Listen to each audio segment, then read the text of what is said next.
இராணுவத்தினருடைய சடலங்கள், விடுதலை புலிகள் மற்றும் தமிழ் இயக்கங்களுடைய சடலங்கள், பொதுமக்களுடைய சடலங்கள் என பார்வையிட்டேன். விசாரணை நடத்தினேன். மனித நேயம், மனிதாபிமானம் அனைத்தும் இறந்து போன ஒரு நிலையைத்தான் நான் பார்வையிட்டேன். இருந்தாலும் ஓயவில்லை. இறுதி வரை போராடினோம். இறுதி வரை நீதித்துறையை இயக்க வேண்டும் என நான் போராடினேன். 9 ஆண்டுகள் வவுனியா நீதவானாக, நான் மேல் நீதிமன்ற நீதிபதியை ஒரு பக்கத்தில் வையுங்கோ, அது 10 வருஷத்துக்கு முன்னுக்கு நடந்த கொலையை விசாரிக்கிற நீதிபதி தான் மேல் நீதிமன்ற நீதிபதி. 24 நிமிஷத்தில் சுடுவதை விசாரணை செய்கிற நீதிபதி நீதவான், வவுனியா நீதவான். 9 ஆண்டுகள் இருந்தேன். ஒவ்வொரு நிமிடமும்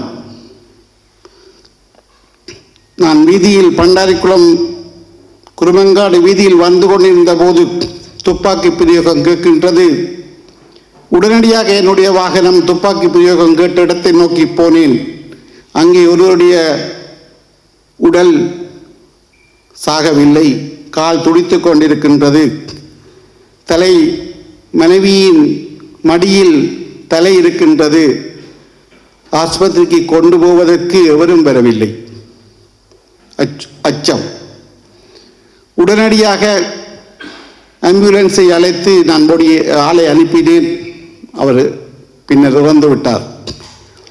24 நிமிடத்தில் பார்வையிட்டேன்.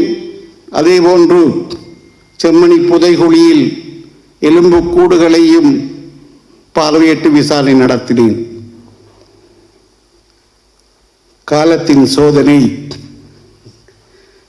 கடவுள் என்றார்கள், எனக்கு கடவுளும் கண் திறக்கவில்லை. என்னுடைய நண்பர் கூறினார், செழியன், நல்லதுக்குத்தான் உனக்கு பதவி ஒரு கிடைக்கலையே என்று. எனக்கு அதுவும் விளங்கவில்லை. இருப்பினும் நான் நீதித்துறையை நேசிக்கின்றேன், சுவாசிக்கின்றேன்.